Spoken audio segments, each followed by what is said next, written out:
In the shadows of medieval laboratories, where smoke coiled upward like prayers and glass vessels bubbled with mysterious fervor, the alchemists spoke of three principles that governed all transformation. Mercury, the fluid principle of mind and communication. Salt, the crystalline principle of body and manifestation. And between them, mediating and catalyzing, stood Sulphur, the principle of will itself, the conscious fire that animates dead matter and drives the soul toward its destined metamorphosis. Why did these ancient practitioners, working in secrecy and often in danger, fixate upon this yellow element with such philosophical intensity? What did they perceive in the acrid smoke and brilliant flame of burning sulfur that spoke to something fundamental about human consciousness itself?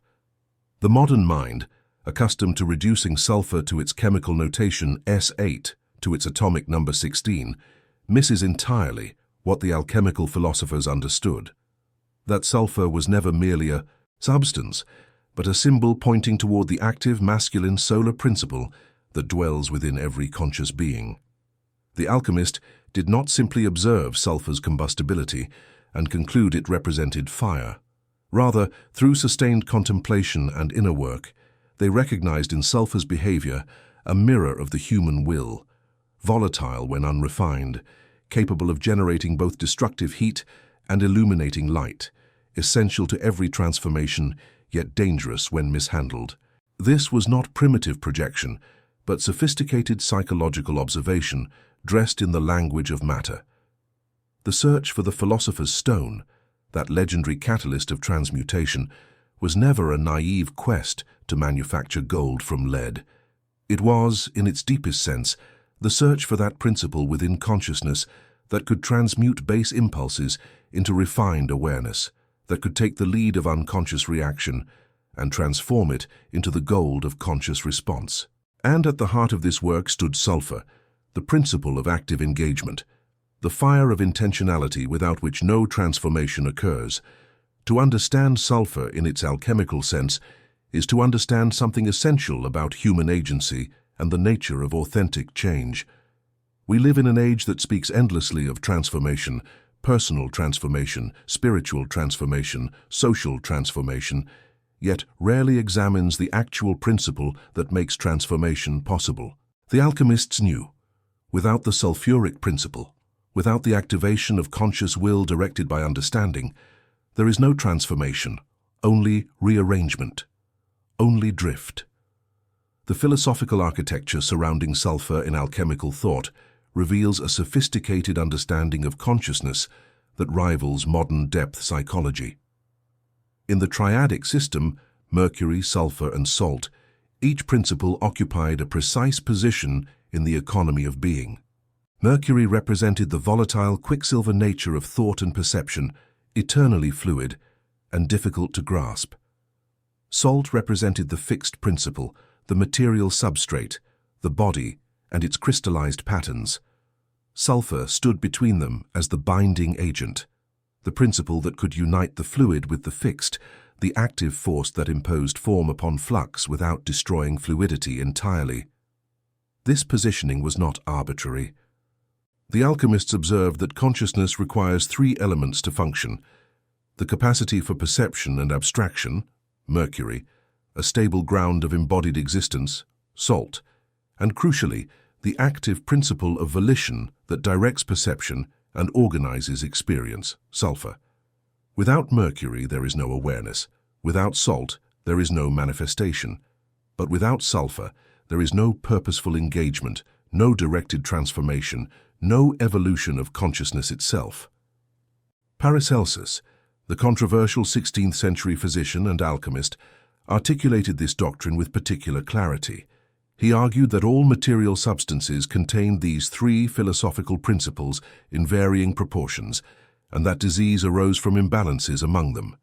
A deficiency in the sulfur principle manifested as coldness, rigidity, lack of vital force, what we might now recognize as depression, apathy, or the absence of life energy. An excess manifested as fever, inflammation, uncontrolled passion, the will burning without restraint or wisdom. But Paracelsus and his fellow philosophers understood something more subtle still. They recognized that sulfur itself existed in multiple states of refinement. Common sulfur, the yellow mineral that stank when burned, represented the will in its crude, unreflective state, the drives and passions that propel human behavior without conscious direction. This was the sulfur that needed purification, the philosophical sulfur that, when refined, became something transcendent, conscious intentionality aligned with understanding. The doctrine became more intricate when the alchemists distinguished between combustible and incombustible sulfur. Combustible sulfur represented passion that consumes itself and its object, the kind of desire that burns hot and leaves only ash. Incombustible sulfur represented the purified will, the conscious fire that could maintain its intensity indefinitely without consuming or being consumed, that could catalyze transformation without being destroyed in the process. This was the sulfur of the philosopher's stone itself. Here we encounter a profound psychological insight dressed in chemical language.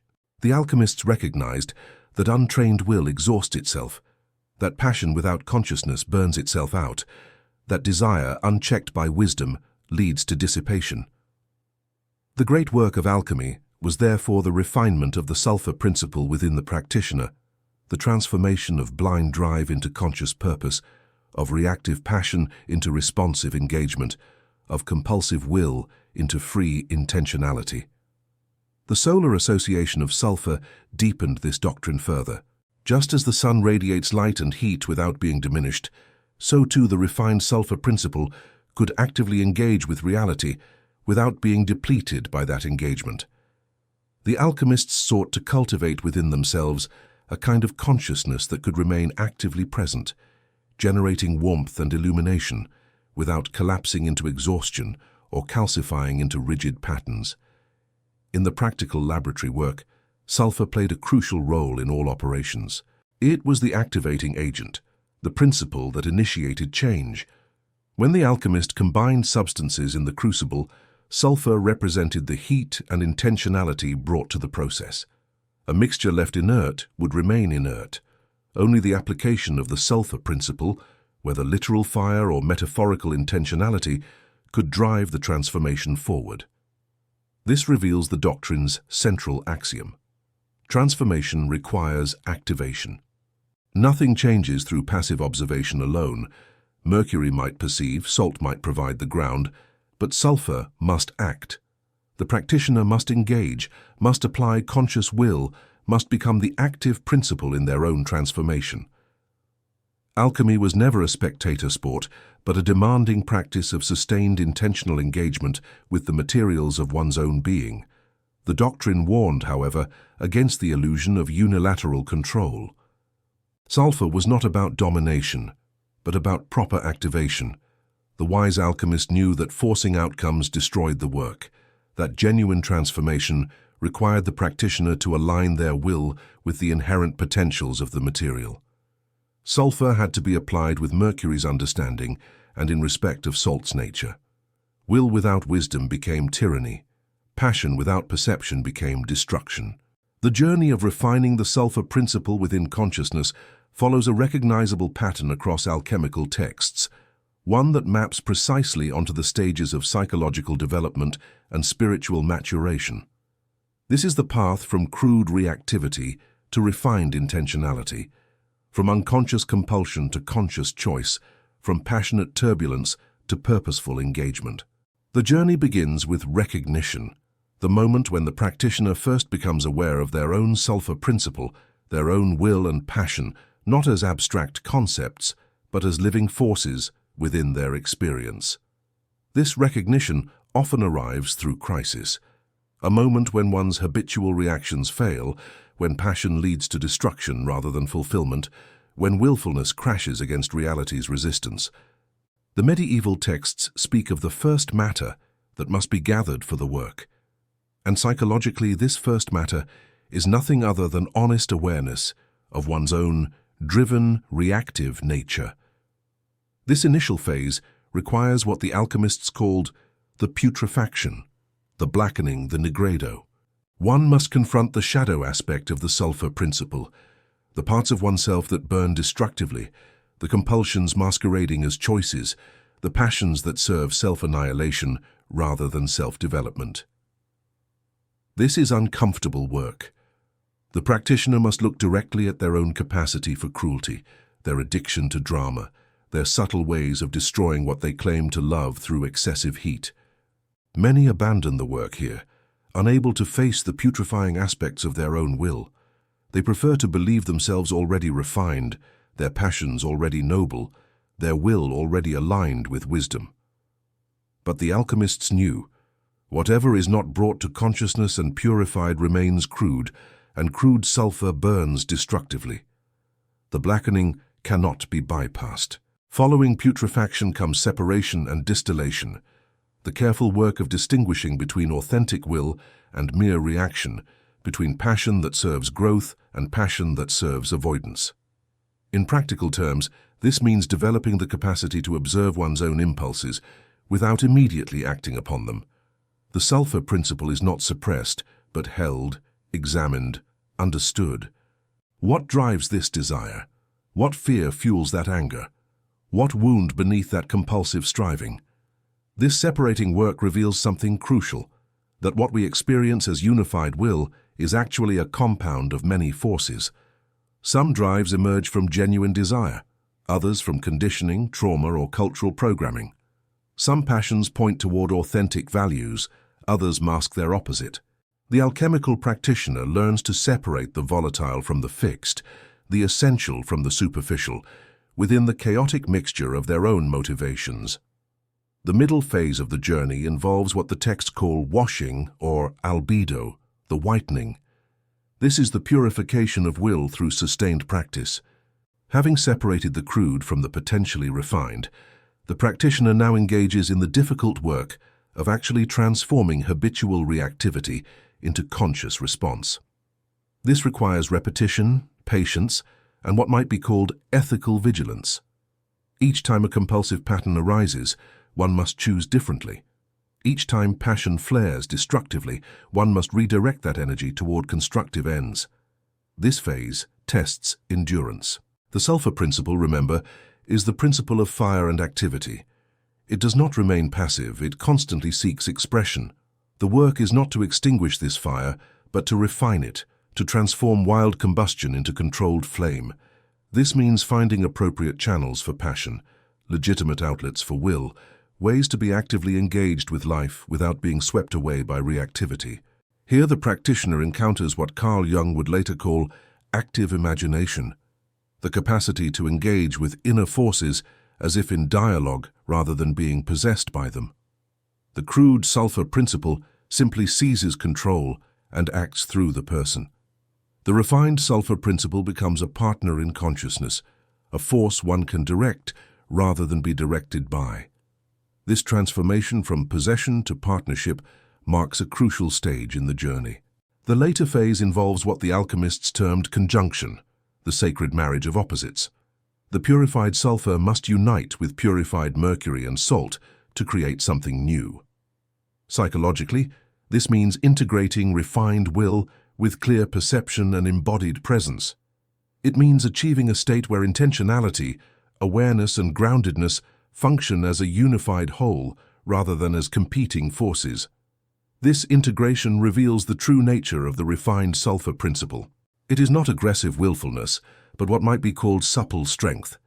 The capacity to engage intensely while remaining flexible, to pursue purposes passionately while staying responsive to changing circumstances, to will powerfully while respecting the autonomy and nature of what one engages with. This is mastery without domination, passion without possession, fire without destruction.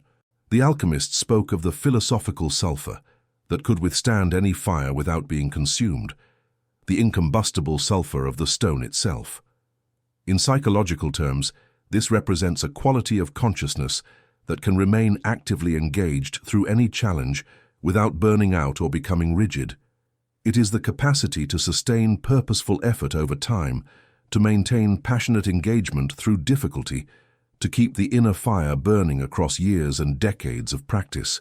The journey culminates in what the texts call multiplication and projection, the capacity to apply one's refined intentionality outward, to become a catalytic presence in the world. A person with refined sulfur does not merely transform themselves, they become a transformative presence for others. Not through preaching or coercion, but through the simple fact of their being, the way clear intentionality clarifies situations, the way conscious purpose organizes chaos, the way authentic passion ignites dormant potential in those it touches. But the alchemists warn that this is never a final achievement, but an ongoing practice. The sulfur principle must be continuously refined, continuously aligned with understanding, continuously balanced against the other principles. Complacency leads to regression. The fire that is not tended carefully will either die to ash or flare into destruction. The work is lifelong precisely because consciousness itself is dynamic, ever-evolving, always requiring active engagement. The crisis that haunts the sulfur principle is unlike the crises associated with mercury or salt. Mercury's crisis is confusion, the vertiginous experience of too much perception with no stable ground. Salt's crisis is rigidity, the imprisonment in pattern, the death in life of pure repetition. But sulfur's crisis is burnout and the terror of meaningless action, the soul-crushing recognition that one's will and passion may serve nothing, lead nowhere, achieve nothing of lasting value. This crisis strikes precisely those who have engaged most intensely with life. The passive experience no such despair. They drift through existence and experience only a vague unease. But those who have activated their sulfur principle, who have striven and willed and pursued and engaged, these are the ones who eventually confront the abyss. They look at years of effort and ask, for what? They survey their achievements and find them hollow. They examine their passions and discover they have been chasing shadows, pursuing goals that meant nothing once attained. The alchemical texts encode this crisis in the symbolism of the black sun, the soul Niger, the moment when the solar principle itself turns dark, when the light-giving, heat-generating capacity of consciousness seems to invert into its opposite. This is not depression in the clinical sense, though it may include depressive symptoms. It is specifically the crisis of will that has lost its telos, passion that has lost its object, fire that continues to burn but illuminates nothing. Why does this crisis arise? Because the crude sulfur principle, even partially refined, still operates largely from the ego's agenda. It pursues what the small self wants: recognition, security, pleasure, dominance, various forms of self-aggrandizement disguised as noble purposes. And inevitably the intelligent practitioner begins to see through these motivations.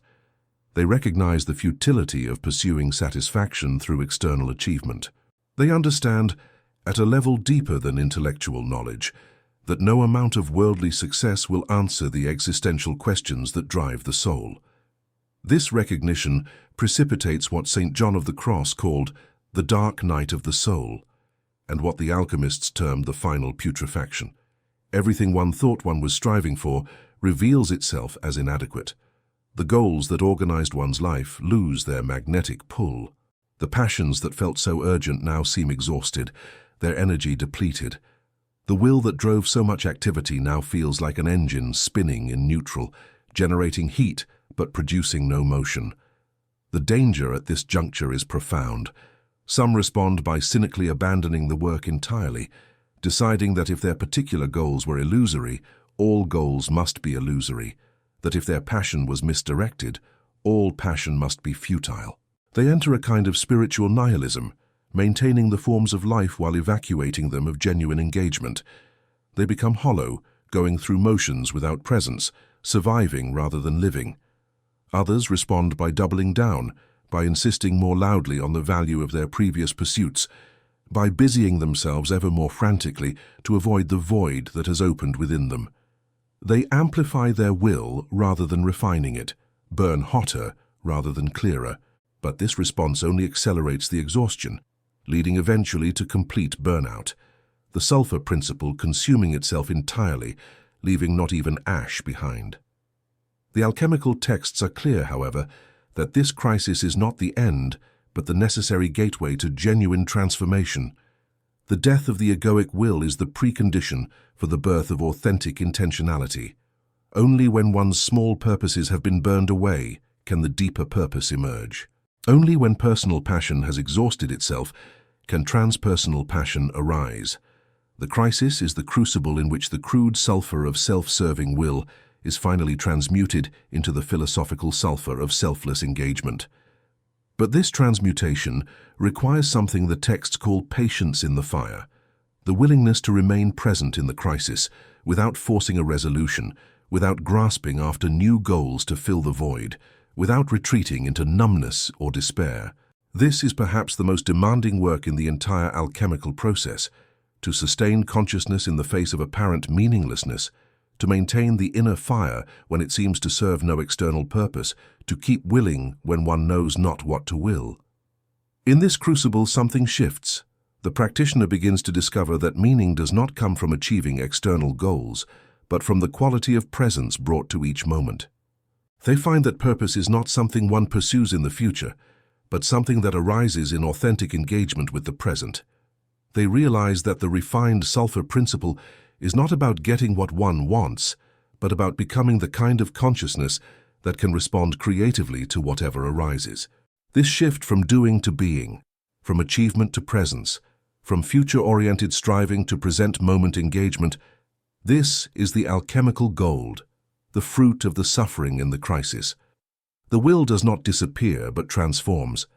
It becomes not about imposing one's agenda on reality, but about discerning reality's deeper patterns and aligning one's action with them. Passion does not fade, but purifies.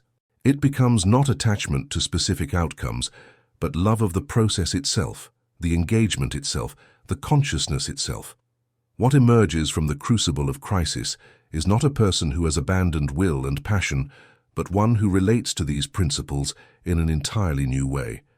The refined sulfur principle manifests as what might be called purposeful spontaneity, the capacity to engage intensely and intentionally while remaining utterly present and responsive to the moment. This integrated state resolves the apparent paradox between effort and effortlessness, between will and surrender. The person with refined sulfur acts decisively, but without attachment to specific outcomes. They pursue purposes passionately, but hold those purposes lightly. They engage the world with focused intentionality, but remain flexible, able to change course when circumstances shift, able to release what no longer serves without experiencing this release as defeat. The body itself changes under the influence of integrated sulfur consciousness. The chronic tension born of striving against reality relaxes. The inflammatory processes fueled by unrefined passion calm. Energy becomes available not for fighting but for engaging, not for defending but for creating. This is not a low-energy state, quite the opposite. It is high energy in service of clear purpose rather than scattered across 1,000 anxious agendas. Relationships transform as well. The person with crude sulfur tends toward either domination or passivity, either imposing their will on others or suppressing their own desires to avoid conflict. But refined sulfur enables genuine mutuality, the capacity to bring one's full intentionality to relationship while honoring the autonomy and agency of the other.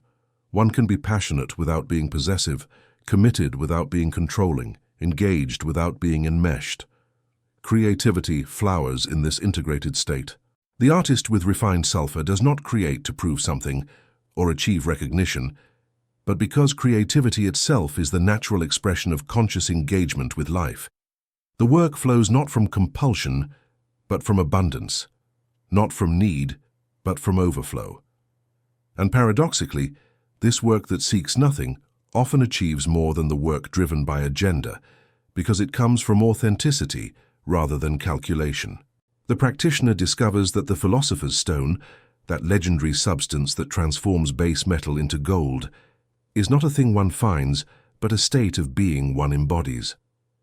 When consciousness operates from refined sulfur, integrated with clear perception and grounded presence, ordinary experience transmutes into something precious.